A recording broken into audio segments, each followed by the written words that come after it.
already behind the curve. You are not in crypto now, and there is a huge wealth gap at this moment in time in the market that is currently being made and currently attempted to be filled all at the same time.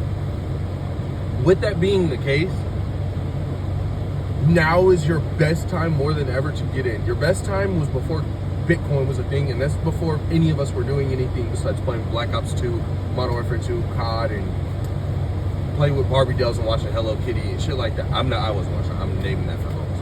But the end of the day, if you're not in the crypto markets, if you're not doing your own research, figuring out what to get into, buying ETFs, buying stocks, buying and holding some Bitcoin. You have to know about Bitcoin now. There's no reason you don't. Holding some Bitcoin, holding some Ethereum, whatnot, getting yourself some private accounts, some cold storages, some digital storages. If there's no reason nobody has any of these, you should have multiple wallets full of different cryptos and holding different cryptos. Even if you have multiple wallets holding the same cryptos, because you don't want all your money on the same crypto market. That is the honest truth about that. I will say, you don't want your crypto on multiple different sources. But like that's first and foremost.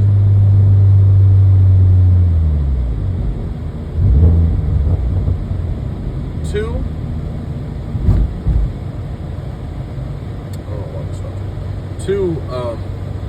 so after crypto investments, you've done your due diligence in the digital market. Now you need some real life. You need some real life holdings. You need to be holding some real life value that is going to be life changing for most people later on. What are these? These are things like commercial, Airbnbs, apartments, houses, real estate. So put it simply, you can even do more than real estate. You can do shops. You can own the shops that people work in. You need to be holding large amounts of real estate as well in multiple different forms and fashions through different LLCs and whatnot to create a wealth gap for you to have a large portfolio of investment and incoming money. And that is very important as we go into this future, as we're slowly on our way but surely out of 2025 here and heading towards 2026 and the many endeavors that are going to happen in 2026, and with the current administration and what they're trying to do in the markets. If your goal, and I'm not saying America is a bad place to live, don't get me wrong. If your goal isn't to move out of country though and live somewhere that works for you, like living in America, certain places in America somewhat work for me to a certain extent versus other places work a lot better. If your current goal isn't to try and make it out state or to the best possible living situation you can be in, whether that's in the States, out of the country, whether you gotta move to a big city to make something happen for you, do whatever you need to. You need to be aiming to put yourself in the best possible living situation and scenario to give you the best results possible for whatever it is. So that leads me, so that's the second thing. Owning real estate, and then 2.5 is knowing where the hell you're living. Number three,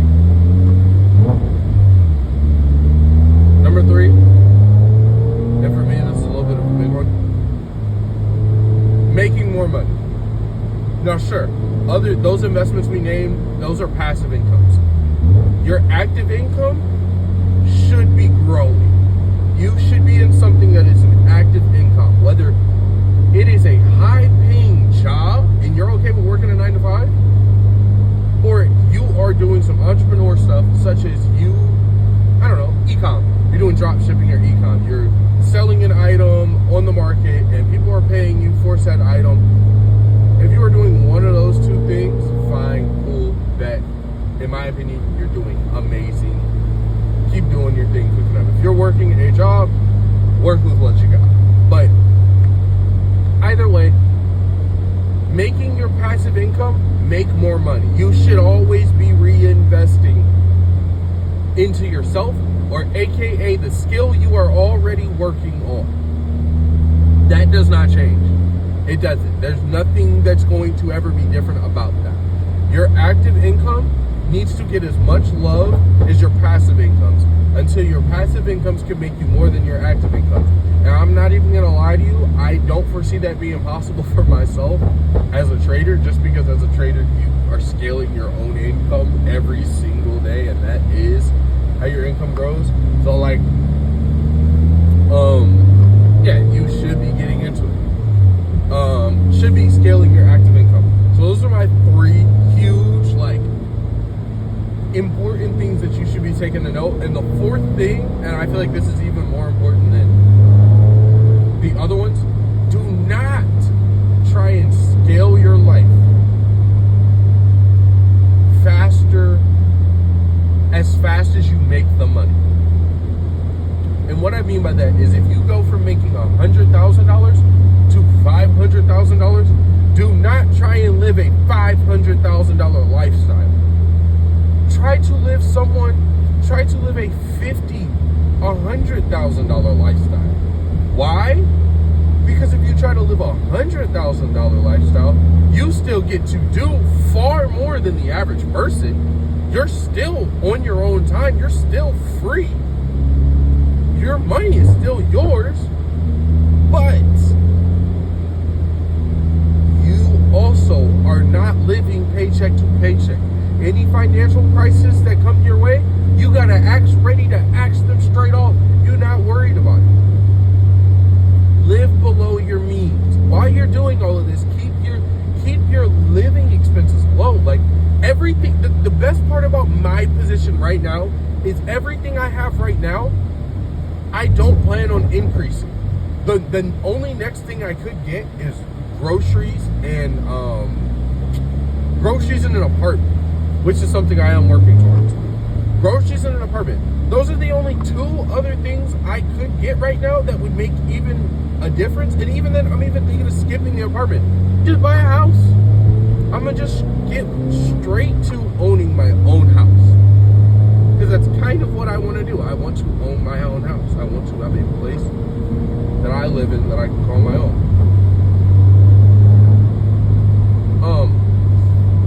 But this is very important, and it's something I've learned now that, like, I may have jumped the gun. For me, that is what I've learned, is I jumped the gun a little bit too fast with how I'm doing it. And all it just means is I have to just be patient a little bit longer, and I have to work 10 times harder. Would I say it's comfortable? No, but being an entrepreneur isn't comfortable to begin with. It's not. It wasn't made for the weak. It's not made to be a comfortable journey. You're working for something that most people consider lucky. You're lucky if you do this. You're lucky if that happens. You're lucky if this happens.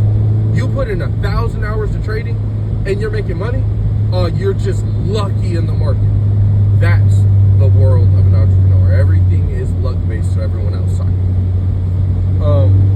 But living below your means, like right now, like I said, I feel like I'm living just at my means almost. It feels like I am living what is called paycheck to paycheck. This is what it feels like. I've lived this lifestyle before, and I know what it's like now. I made more money and decided to make a more money purchase, and didn't fully calculate how that more money purchase would affect me now and the other things I may want to do at this point in time, and I am feeling the ricochet effect of that. But at the same time, I've also still been in trading as much as I have been everything else. But from here forth, it's just going to be me working hard and building my trading to a certain point. I'm working to get my trading average up before I hop on my first funded account. And when I hop on my funded account,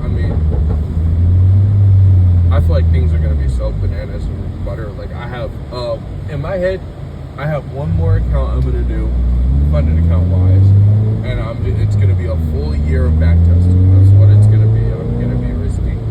Oh yeah, if accounts, don't be risking 1% of your account. It's not your money. You gotta understand, you gotta be working with somebody they give you a $100,000 account and they say the max you can lose is $4,000. Do not go and risk $1,000 each trade. What are you doing?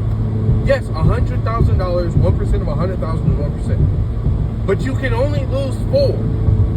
So you need to be risking 500, 350 to 500 max on your account.